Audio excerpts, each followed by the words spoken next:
ज़पोरिजिया में रूसी सेना के हमले, फैगॉट ATGM से किए हमले, यूक्रेन के कई बख्तरबंद वाहन तबाह, ज़पोरिजिया में रूसी सेना का विध्वंसक हमला।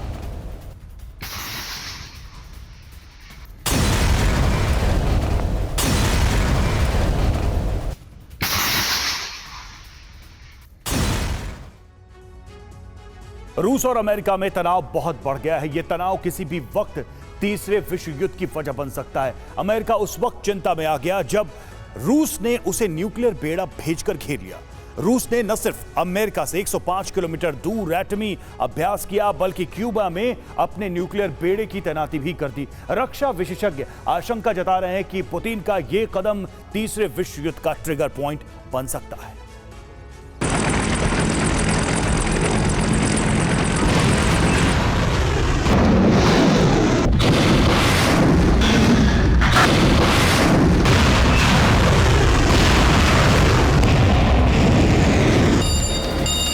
10 और 11 जून को वॉशिंगटन में हड़कंप मचा था।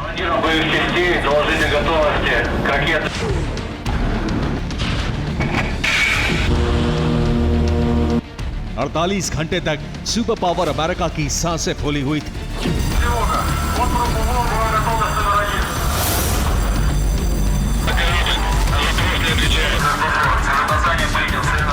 व्हाइट हाउस से लेकर पेंटागन तक लगातार बैठकें होती रही।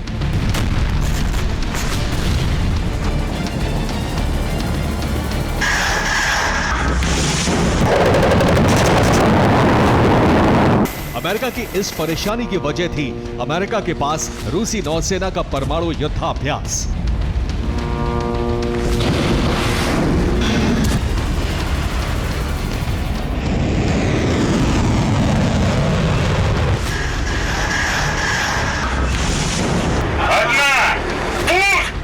रूसी सेना के न्यूक्लियर बेड़े ने फ्लोरिडा से सिर्फ 105 किलोमीटर दूर ही एक्सरसाइज की।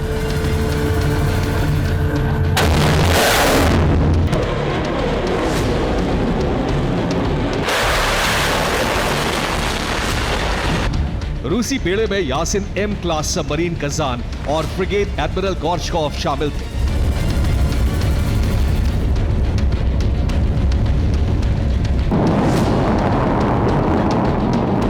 रूसी सबमरीन परमाणु मिसाइलों से लैस थी, जबकि फ्रिगेट पर हाइपरसोनिक मिसाइलें लोड थी। यही वजह है कि अमेरिका परेशान था, क्योंकि सुपर पावर की सुरक्षा पर बड़ा खतरा मंडरा रहा था। अपने न्यूक्लियर बेड़े की जानकारी रूस ने अमेरिका को नहीं दी थी। अमेरिका रूस के बेड़े को एक हफ्ते से ट्रैक कर रहा था। इस बेड़े को पहली बार कनाडा ने 10 जून की रात फ्लोरिडा से 105 किलोमीटर दूर डिटेक्ट किया था।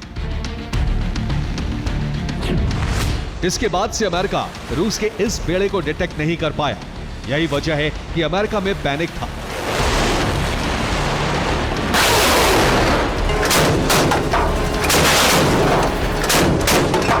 12 जून 2024 इसी तारीख को रूस का न्यूक्लियर बेड़ा क्यूबा की राजधानी हवाना के पोर्ट पहुंचा और तब जाकर अमेरिका के जान में जान आई।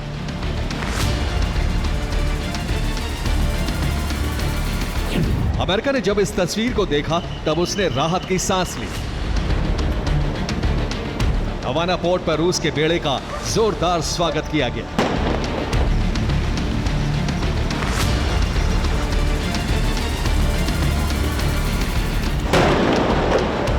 क्यूबा ने इस बेड़े को 21 तोपों की सलामी दी और इसी के साथ पुतिन ने अपने न्यूक्लियर बेड़े को अमेरिका के बेहद पास हवाना में तैनात कर दिया।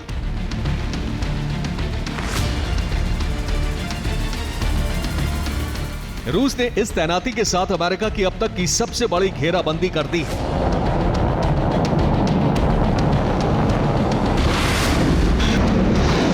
यानी अमेरिका पर हमले का खतरा तब तक मंडराता रहेगा जब तक रूस की परमाणु पनडुब्बी हवाना में तैनात रहेगी।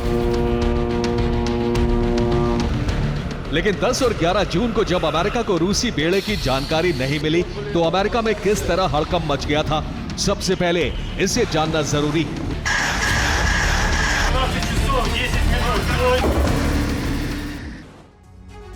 और 10 जून के बाद रूसी सबमरीन की लोकेशन अमेरिका को नहीं मिली। इसी वजह से अमेरिका पैनिक मोड में आ गया। इसके बाद अमेरिका ने अपनी सुरक्षा के लिए 8 P-8 पोसाइडन यानी सबमरीन हंटर विमान उड़ाए। इन विमानों ने फ्लोरिडा के आसपास आसमान में 48 घंटे तक उड़ान भरी। इन विमानों की 2 बार मिड एयर रिफ्यूलिंग की गई। सबमरीन हंटर विमान घातक टॉर्पीडो से लैस थे। विमानों में हार्पून एंटी शिप मिसाइलें भी लोड थी।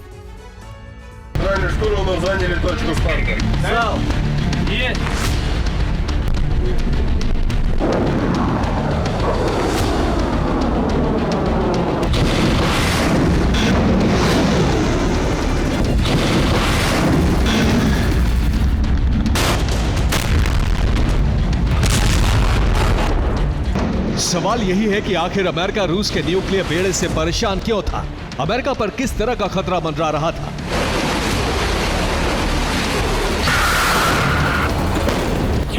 दरअसल कजान सबमरीन परमाणु मिसाइलों से लैस है। रूसी ब्रिगेड एडमिरल गोर्शकोव पर जिरकॉन हाइपरसोनिक मिसाइलें लोड थी।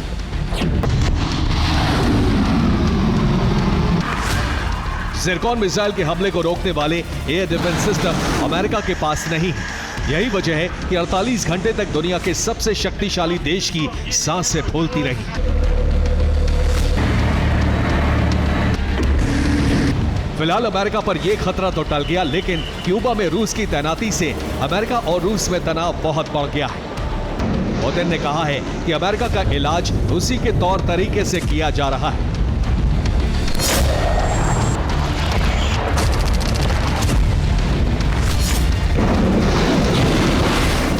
अमेरिका लगातार रूस के दुश्मन को हथियार देकर ताकतवर बना रहा है।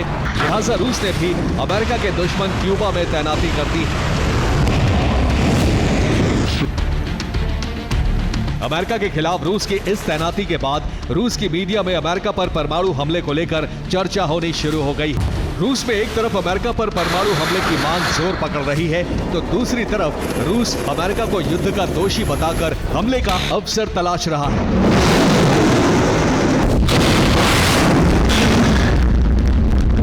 रूसी विदेश मंत्रालय की प्रवक्ता मारिया ज़खारोवा ने कहा है कि बाइडेन अपनी सत्ता बचाने के लिए यूरोप को जंग की आग में झोंक रहे हैं। अमेरिका और यूरोप को कमजोर करने के लिए रूस ने इनकी अर्थव्यवस्था पर चोट करना शुरू कर दिया है। रूस ने डॉलर और यूरो में व्यापार नहीं करने का फैसला ले लिया है। रूस ने अपनी रणनीति और आर्थिक नीति बदल दी है। इसके बाद कोल्ड वॉर से भी ज्यादा बड़ा खतरा तैयार हो चुका है।